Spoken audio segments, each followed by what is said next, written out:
யார் வேணுங்க? அண்ணா வெயிட் பண்ணுங்க, நான் போயிட்டு வந்துடுறேன். Okay madam.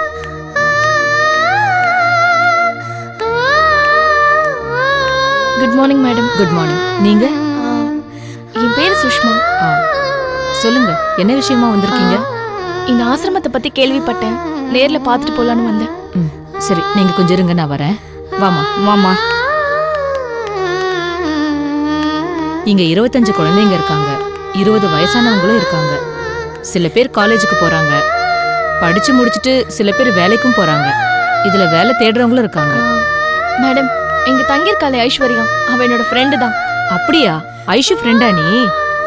உன் பேர் என்ன சொன்ன? சுஷ்மா. ஓ, அந்த லண்டன்ல இருந்து வந்த பொண்ணு நீதானா? ஆமா மேடம். அவ உன் கூட தானே கொடைக்கானல் வந்திருந்தா?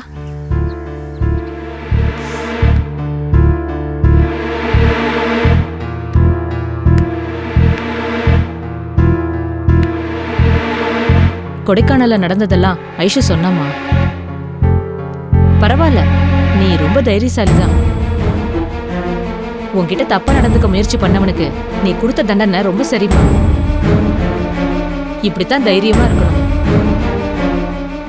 ஐஸ்வர்யா கூட நீ இப்படி பண்ணிருக்க கூடாதுன்னு என்கிட்ட ஆர்கியூ பண்ணான். ஆனா நான் உனக்கு தான் சப்போர்ட் பண்ணேன்.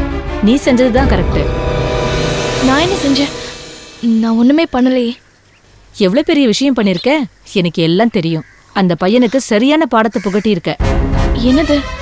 நீங்க என்ன சொல்றீங்கன்னு எனக்கு புரியல. கொடைக்கானல்ல உன்கிட்ட வாலாட்டின பையனை நீ தைரியமா போலீஸ்ல மாட்டி விட்டல்ல. தன்னந்தனியா போலீஸ் ஸ்டேஷனுக்கு போய் அந்த பையனை அடையாளம் காட்டியிருக்கல்ல. இந்த துணிச்சலுக்காகவே உன்னை எவ்வளவு வேணாலும் பாராட்டலாம்.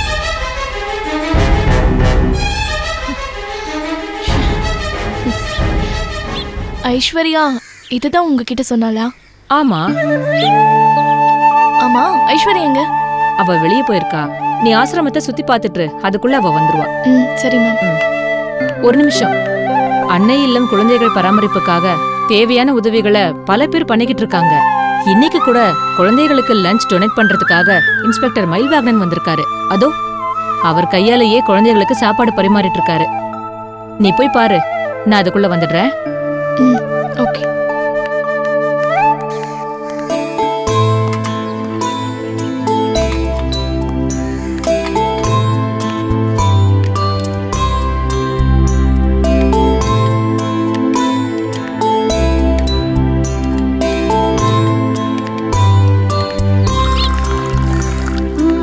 எல்லாருக்கும் வந்துருச்சா?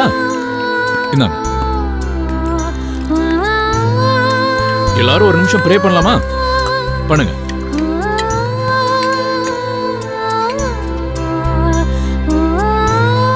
எல்லாரும் சாப்பிடுங்க.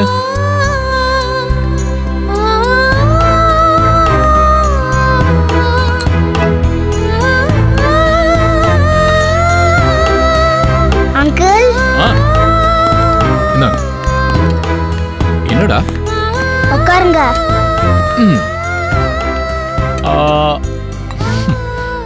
தேங்க்யூ. மாமாவுக்கு ஒரு முத்தம் கொடு.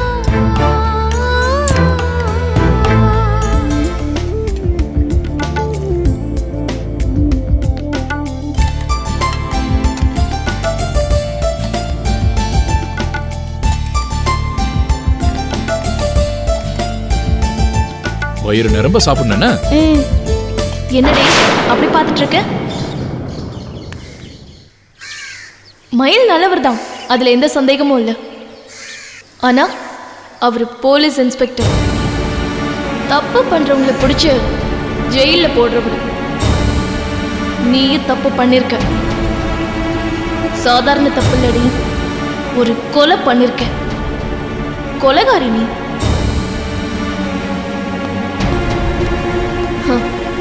இவரை பார்க்கறப்பெல்லாம் நீ செஞ்ச கொலை தானே உனக்கு ஞாபகத்துக்கு வரும்.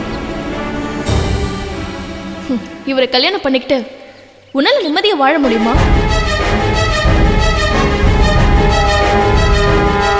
அங்க பாரு, அந்த குழந்தை எவ்வளவு பாசமா பாத்துக்கிறாருன்னு. உன்னை உள்ளங்கையில வச்சு தாங்குவார்தான். ஆனா அவரு நல்லவர். நீ நல்லவளா? சொல்லுடி. நல்லா சாப்பிடுங்க. வெஜிடபிள்ஸ் எல்லாம் சாப்பிடணும், வேஸ்ட் பண்ணக்கூடாது. நீ ஒரு கொலைகாரி. Hello, hi. நீங்க எப்படிங்க? ஆ, இல்ல நீங்க மட்டும் தான் நல்ல காரியம் பண்ணணுமா? நாங்கள பண்ணக்கூடாதா? தாராளமா பண்ணுங்க. இந்த மாதிரி குழந்தைங்க மேல அன்பு செலுத்துறதுல எனக்கு ஒரு ஆத்ம திருப்தி இருக்கு. உண்மையிலேயே நீங்க கிரேட். இதெல்லாம் ரொம்ப பெரிய வார்த்தைங்க. ஏதோ என்னால முடிஞ்சதை நான் பண்றேன், அவ்வளவுதான். சுஷ்மா, ஆசிரமத்தை சுத்தி பாத்தியா? பார்த்துட்டேன் மேம். எக்ஸ்கியூஸ் மீ மயில் சார், இவங்க பேர் சுஷ்மா. நம்ம ஆசிரமத்தை பத்தி கேள்விப்பட்டு பார்க்க வந்திருக்காங்க. இவங்கள எனக்கு நல்லா தெரியும். அப்படியா? அப்ப ரொம்ப நல்லதா போச்சு. நம்ம ஆசிரமத்தை பத்தி நீங்களும் கொஞ்சம் சொல்லுங்க சார். மேம், அதுக்கு அவசியமே இல்லை, நானே பார்த்துட்டேன். ஒரு நிமிஷம் இருங்க. அம்மா உங்ககிட்ட கொடுக்க சொல்லி இதை கொடுத்து அனுப்புனாங்க. இதுல 1 லட்சம் ரூபாய் பணம் இருக்கு. எங்களால முடிஞ்ச ஒரு சின்ன உதவி. சுஷ்மா, குழந்தைகளுக்காக எத்தனையோ பேரை சந்திச்சு உதவி கேட்டிருக்கோம். கேட்டாலும் பல பேர் தரமாட்டாங்க. நீங்க கேட்காமலேயே கொடுத்துருக்கீங்க. ரொம்ப நன்றி. பேசிட்டு இருங்க, நான் வவுச்சர் போட்டு எடுத்துட்டு வரேன். Okay ma'am.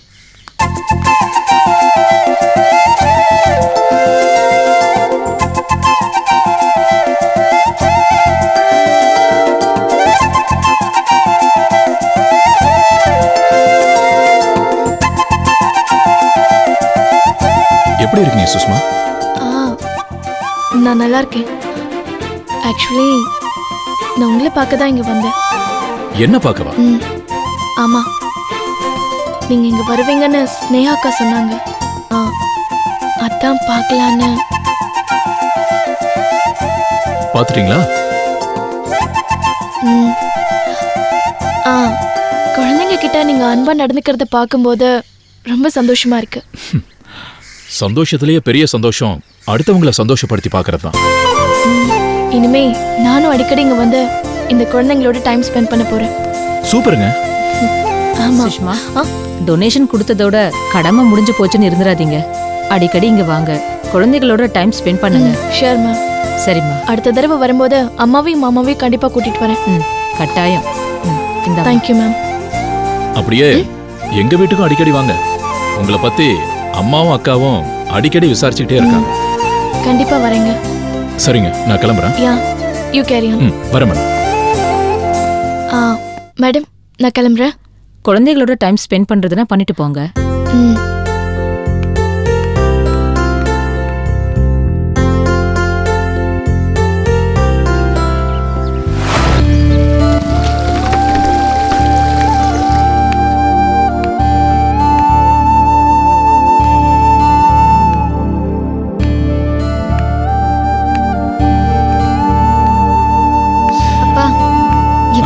இப்படி நிப்பீங்க? பக்கத்து வீட்ல கேட்டு சேர் வாங்கி போடவா? அதெல்லாம் ஒண்ணும் வேண்டாமா, பரவாயில்ல பரவாயில்ல. இல்லப்பா, ஏன்? பரவாயில்லன்னு சொல்றேன்ல, விடுமா.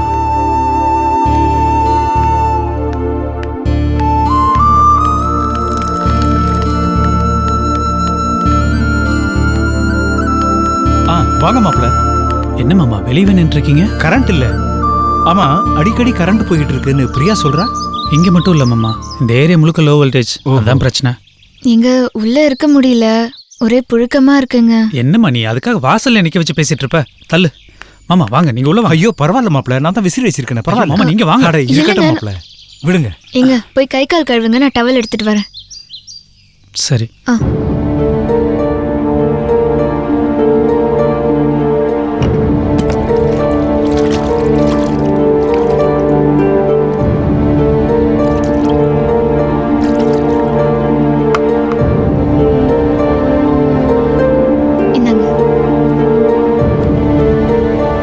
கரண்ட் போய் ரொம்ப நேரம் ஆச்சா? 1 மணி நேரத்துக்கு மேல ஆச்சுங்க.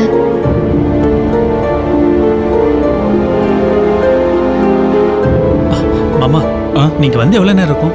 1/2 மணி நேரம் தான் ஆகுது மாப்பிள்ள. எங்க இந்தாங்க டீ. இல்ல நீ மாமா கூட. நான் சாப்பிட்டேன். நீங்க சாப்பிடுங்க. அது கொடுங்க. மாப்பிள்ள, நான் சொல்றேன்னு தப்பா நினைச்சுக்காதீங்க. சொல்லுங்க மாமா.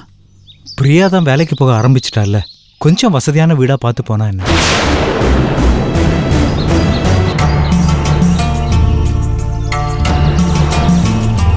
ஏன் இந்த வீட்டுக்கு என்ன குறைச்சல்? இல்ல மாப்பிள்ள, பொண்டு கொடுத்தனமா இருக்கு. ஒரே ரூம் தான் இருக்கு. இங்கேயே சமைச்சுக்கிறீங்க, இங்கேயே படுத்துக்கிறீங்க. சிங்கிள் ரூம் ஃப்ளாட்டா பார்த்தா கொஞ்சம் வசதியா இருக்கும்ல. என்ன பிரியா, நீ சொல்லி நான் கேட்கல, இப்போ உங்க அப்பாவை ரெக்கமெண்ட் பண்ண சொல்றியா? இல்லங்க, வீட்டை பத்தி நான் அப்பா கிட்ட எதுவுமே பேசல. அவரா தான் கேக்குறாரு. இதை நான் நம்பணுமா? என்ன மாப்பிள்ள சொல்றீங்க? பிரியா என்கிட்ட எதுவுமே சொல்லல, நானா தான் கேட்கிறேன். பரவாயில்ல, அப்பாவும் பொண்ணு ரொம்ப நல்லா நடிக்கிறீங்க. இங்க பாருங்க மாமா, எங்க 2 பேருக்கு இந்த வீடே போதும். இதுல குடும்ப நடத்தினா நாங்க ஒன்றும் குறைஞ்சிட மாட்டோம். அது மட்டும் இல்ல, சம்பாதிக்கிறதுல பாதிய வீட்டு வாடகை கொடுக்கறதுக்கு எனக்கு உடன்பாடு இல்லை. அது இல்ல மாப்பிள்ள, பிரியாவோட ஆபீஸ் வேளச்சேரியில இருக்கு. டெய்லி இங்கிருந்து போறது சிரமமா இருக்கும்ல. வேலைச்சேரி போயிட்டா நான் அங்கிருந்து இங்க வரணுமே மாமா, எனக்கு சிரமம் இருக்காதா? மெக்கானிக் வேலை தானே மாப்பிள்ள, அங்க இல்லாத மெக்கானிக் ஷாப்பா? என்ன சொன்னீங்க? மெக்கானிக் வேலை தானவா? மெக்கானிக் வேலைனா உங்களுக்கு அவ்வளோ கேவலமா போச்சா? ஐயோ மாப்பிள்ள, நான் தப்பா எதுவும் சொல்லல, பொதுவா தான் சொன்னேன். இங்க பாருங்க, நான் திருடல, பொய் சொல்ல, உழைச்சி தான் சம்பாதிக்கிறேன். இதுக்கப்புறம் என் வேலையை தப்பா பேசுனீங்க, அது என்ன அவமானப்படுத்துறதுக்கு சமம். இதுக்கப்புறம் இந்த மாதிரி பேசுனீங்க அப்புறம் நல்லா இருக்காது. அப்பா என்ன தப்பா சொன்னாருன்னு இப்படி டென்ஷன் ஆறீங்க? நம்ம மேல இருக்கிற அக்கறையில தானே சொல்றாரு. நம்ம மேல இருக்கிற அக்கறை இல்ல, உன் மேல இருக்கிற அக்கறை, அவருக்கு அவர் பொண்ணு மேல இருக்கிற அக்கறை. மாப்பிள்ள, நான் சொன்னது ஏதாவது தப்பா இருந்தா தயவு செஞ்சு மன்னிச்சிருங்க. தப்பா இருந்தாவா? சொன்னதே தப்பு தானே. அப்பா, நீங்க எதுக்குப்பா மன்னிப்பெல்லாம் கேக்குறீங்க? அதானே, நான் யார் சாதாரண கார் மெக்கானிக் தானே. எங்கிட்ட மன்னிப்பு கேட்கறது எவ்வளவு பெரிய தப்பு இல்ல? எங்கிட்ட மன்னிப்பு கேட்கறது எவ்வளவு பெரிய தப்பு இல்ல? இங்க பாருங்க, மெக்கானிக் வேலையை நாங்க யாரும் குறைச்சு மதிப்பிடல. உங்க மனசுல தான் உங்க வேலையை பத்தின தாழ்வு மனப்பான்மை, இன்ஃபீரியாரிட்டி காம்ப்ளெக்ஸ். கொஞ்சமா நீங்க என்ன தாழ்த்தியே பேசுவீங்க, ஆனா நான் கோவப்பட்டா கடைசியா எனக்கு தாழ்வு மனப்பான்மை சொல்லுவீங்க. மாப்பிள்ள, என்ன இது வாசல் நின்னுட்டு சத்தம் போடுறீங்க? எங்க நான் தான் அப்பவே உள்ள வாங்கன்னு சொன்னேன்ல, எங்க கேட்டீங்க? பிறந்ததுல இருந்து ஏசிலே வளர்ந்த மாதிரி பேச வேண்டிய. இங்க பாருங்க, அப்பா கிட்ட மரியாதையா பேசுங்க. பிரியா, கொஞ்சம் அமைதியா இருக்கு. இல்ல, இப்போ உங்க அப்பாட்ட என்ன நான் மரியாதை குறைவா பேசிட்டேன்? இப்ப வரைக்கும் நான் மரியாதை கொடுத்தானே பேசிட்டு இருக்கேன். போச்சா? நினைச்சேன் கரண்ட் போச்சா? தெரியும், இந்த பணக்கார பசங்க ராத்திரி பகலா ஏசியை போட்டு கரண்ட உறிஞ்சி எடுத்துறானுங்க. அப்புறம் நம்மள மாதிரி ஏழைப்பாளைங்களாம் இப்படி கொசு கட்டியில கடந்து நொந்து சாக வேண்டியிருக்கு. ஏ மல்லிகா, புருஷன் வந்திருக்கான ஒரு கருவாட்டை போட்டு குழம்பு வச்சு சோத்த போடுவோங்கிறது அறிவில்லை உனக்கு? வாடி வெளியே, என்னடி பண்ற உள்ள? வருவா, வராம எங்க போறா? வரல என்ன நடக்குன்னு அவளுக்கு தெரியாதா? என்னையா உன் கூட ஒரே ரோதனையா இருக்கு. பேச்சுக்கு ஒண்ணும் குறைச்சலே இல்ல. இந்த குடிக்கிற காசையெல்லாம் சேர்த்து வச்சிருந்தீனா ஒரு இன்வெர்டரை வாங்கி வீட்டுக்கு மாடி இருக்கலாம்ல. இப்படி புழுக்கத்துல கடந்து சாக வேண்டியது இல்ல. என்னது இன்வெர்டரா? என்னடி குளிருக்கு போடுற ஜொட்ரு மாதிரி சொல்ற? அது என்னடி இன்வெர்டர்? அதெல்லாம் உனக்கு எங்க தெரிய போகுது? உள்ளவாயா. எரி கையா. கரண்ட் இல்லாத வீட்டுக்குள்ள கால் எடுத்து வைக்க மாட்டான்னு இந்த குமார். அப்புறம் எதுக்கு இங்க வந்த? குடிச்சுட்டு தெருவுல வந்து சாக வேண்டியதானே. இங்க வந்து ஏன் உயிரை ஏன் எடுக்கிற? கையறி, எல்லாரும் பாக்குறாங்களா, உனக்கு அசிங்கமா இல்ல? கையறி. ஹலோ மிஸ்டர் மெக்கானிக்கர், என்னடா இவன் முண்டாட்டி களி ஊத்துறாளேன்னு பாக்குறீங்களா? கல்யாணம் பண்ணும்போது என் முண்டாட்டி என்கிட்ட ஒழுங்கா அன்பா மரியாதையா தான் இருந்தா. அதுக்கப்புறம் இவளை பாக்குறதுக்காக அங்கேருந்து உங்க ஆத்தா வந்தாளா? அந்த ஆத்தாவை பாக்குறதுக்கு அப்புறம் அவங்க புருஷன் வந்தான். அந்த ஆள் வந்தானா? அவங்க அப்பனும் ஆத்தாலும் இங்கே இருக்கிறத பாக்குறதுக்காக இவ அண்ணன் தம்பி 2 பேரும் வீட்டுக்குள்ள வந்தாங்க. 3 பேர் 4 பேரும் ஒன்னா சேர்ந்து குடும்பத்துல குழப்பத்தை உண்டு பண்ணி எங்களுக்குள்ள சண்டையை உண்டு பண்ணிட்டானுங்க. அதுக்கப்புறம் குதூகலமா எல்லாரும் விட்டு போயிட்டானுங்க. அதுல இருந்து எனக்கு என் பொண்டாட்டிக்கு சண்டை மேல சண்டை தான். சண்டை அடிக்கடி வர ஆரம்பிச்சவனை என் மனநிலை சரியில்லாம நான் குடிக்க ஆரம்பிச்சிட்டேன். ஒரு குடிமகனா இருந்த ஒரு குடிகாரனை ஆக்குனது இவங்க அப்பனும் ஆத்தாலும் தான். நல்லா இருந்த குடும்பத்தை நாரடிச்சிட்டு போயிட்டானுங்க. நான் ஏன் இந்த மாதிரி இருக்கேன்னு இப்ப புரிஞ்சுதா? பாரு, இதுக்கு மேல மரியாதை உள்ளவா. உருளி மெஜாஜி சொல்ல போன இடத்துல கைய பிடிச்சிருக்கிற சிஸ்டப் பண்ணாத. தம்பி மிஸ்டர் மெக்கானிக்கர், நீங்க புதுசா கல்யாணம் ஆனவர். உங்களுக்கு ஒரே ஒரு அட்வைஸ் பண்றேன், என்னுடைய அனுபவத்தை கேளுங்க. என்னன்னா, மாமனார் வீட்டுல இருந்து எவனாவது சொந்தம்னு சொல்லிக்கிட்டு வீட்டுக்குள்ள வந்தானா முதல்ல அடிச்சு வெளியே வரட்டுங்க.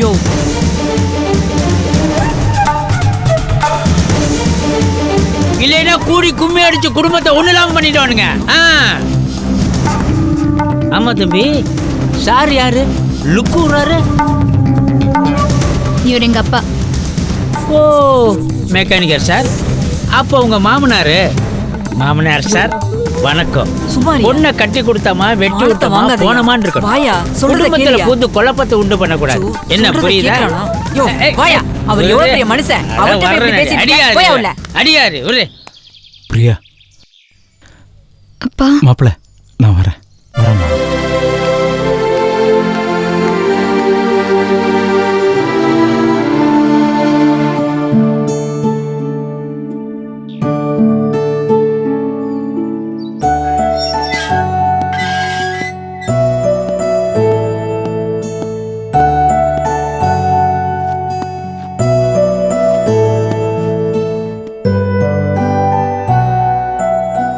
டேய் மாப்பிள்ள இங்க வா. சாக்லேட் சாப்பிடு. Thanks uncle. No mention. என்னமாம்மா சீக்கிரம் வந்துறீங்க போல இருக்கு. ஏன் மாப்ள வர வர லாக்அப் டெத்து ரொம்ப ஜாஸ்தியாக போயிட்டு இருக்கு. உங்கள் போலீஸ்காரங்களுக்கு எவ்வளவு சொன்னாலும் உயிரோட மதிப்பே தெரியாதா? மாமா எல்லா அக்யூஸ்டும் ஒரே மாதிரியா இருக்கிறது இல்ல. சில பேர் எவ்வளவு அடிச்சாலும் தாங்குறானுங்க, சில பேர் 2 அடியில பொட்டுன்னு போயிடுறாங்க. நாங்க என்ன பண்றது? இந்த விஷயத்துல போலீஸ்காரங்களுக்கு சப்போர்ட் பண்ணாதடா. லாக்அப் டெத்துக்கும் என்கவுண்டருக்கும் எந்த வித்தியாசமும் கிடையாது. போலீஸே சட்டத்தை கையில் எடுத்துக்கிட்டு தண்டனை கொடுக்கறது சரி கிடையாது. அப்புறம் எதுக்கு கோர்ட்டு சட்டம்லாம் இருக்கு? பொதுமக்களை தீய சத்திங்க கிட்ட இருந்து காப்பாத்தணும்னா போலீஸ்காரங்க சட்டத்தை கையில் எடுத்து தான் ஆகணும். அந்த மாதிரி நேரத்துல போலீஸ்காரங்க நீதிபதியா மாறி தண்டனை கொடுக்க தான் செய்வாங்க. நீ கேளு கேளு. என்னங்க குசு குசுன்னு? ஒன்னும் இல்லடா, உன்கிட்ட ஒரு விஷயம் கேட்கணும். கேளு சொல்றேன். இல்ல, பொண்ணு பார்த்துட்டு வந்து ஒரு 2-3 நாள் ஆச்சு. அவங்க சைடுல இருந்து ஒரு பதிலும் வரல. அதான். அக்கா, அவங்க பொண்ணை பெத்தவங்க, அதுவும் இன்னொருத்தங்க வீட்டுக்கு அனுப்பி வைக்க போறாங்க. பொண்ணு வாழ போற குடும்பம் நல்லா இருக்கா, குணத்துல எப்படின்னு 4 பேர்கிட்ட விசாரிக்க தானே செய்வாங்க. அது கொஞ்சம் டைம் ஆக தானே செய்யும். வெயிட் பண்ணி பார்ப்போம். என்னப்பா இது? விசாரிக்கிறதுக்கு என்ன இருக்கு? நீ ஊர் அறிஞ்ச போலீஸ்காரன், உன்னை பத்தி தான் இந்த ஊருக்கே தெரியுமேடா. அம்மா, உன் அவசரத்துக்கெல்லாம் இங்க எதுவும் நடக்காது. கொஞ்சம் நிதானமா தான் இந்த விஷயத்தை ஹேண்டில் பண்ணும். இல்ல, ஒருவேளை நம்ம வசதியில குறைவா இருக்கும்னு நினைச்சு. சேச்சே, அப்படியெல்லாம் இருக்காதுக்கா. ராஜி மேடம் மேலயும் கருணாகரன் சார் மேலயும் எனக்கு நம்பிக்கை இருக்கு. அவங்க அப்படியெல்லாம் நினைக்க மாட்டாங்க.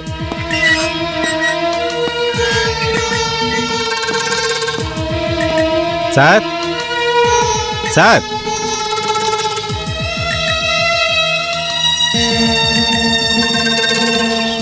சார் விசாரிச்சிங்களா சார்? விசாரிச்சேன் சார். சுனில் தம்பி கொடைக்கானல்ல ஒரு வாரம் இருந்திருக்காப்ல. கூட அவங்க ஃப்ரெண்ட்ஸுங்களும் இருந்திருக்காங்க. அவங்க எல்லாரும் சேர்ந்து சின்ன சின்ன தப்பெல்லாம் பண்ணிருக்காங்க சார். சுனில் தம்பி செயினா இருக்கும்போது மாட்டிருக்காரு சார். நம்ம டிபார்ட்மெண்ட் ஆளுங்க பிடிச்சி அடிச்சிருக்காங்க. செயின் கிடைச்சதும் அந்த பொண்ணு கேஸை வாபஸ் வாங்கியிருக்கு சார். அப்புறமா அவங்க தம்பின்னு தெரிஞ்சிருக்கு. சுனில் தம்பி ரிலீஸ் பண்ணிட்டாங்க சார். அதுக்கப்புறம் என்ன நடந்துச்சுன்னு தெரியல சார். சுனில் ஃப்ரெண்ட்ஸ் கிட்ட விசாரிச்சிங்களா? தம்பி செயின் ஸ்நாச்சிங்ல மாட்டினதும் எங்க நம்மளையும் மாட்டி விட்டுருவானுங்கிற பயத்துல எல்லாரும் ஊரை விட்டு கிளம்பி ஓடிருக்காங்க சார். அதனால அவங்களுக்கு சுனிலுக்கு என்னாச்சுன்னு தெரிஞ்சிருக்க வாய்ப்பே இல்லை சார். அவன் எல்லா ஃப்ரெண்ட்ஸ் கிட்டயும் நல்லா விசாரிங்க. சரிங்க சார். ஏதாவது கண்டிப்பா க்ளூ கிடைக்கும். Okay sir. சரி, நீங்க கிளம்புங்க. Yes sir.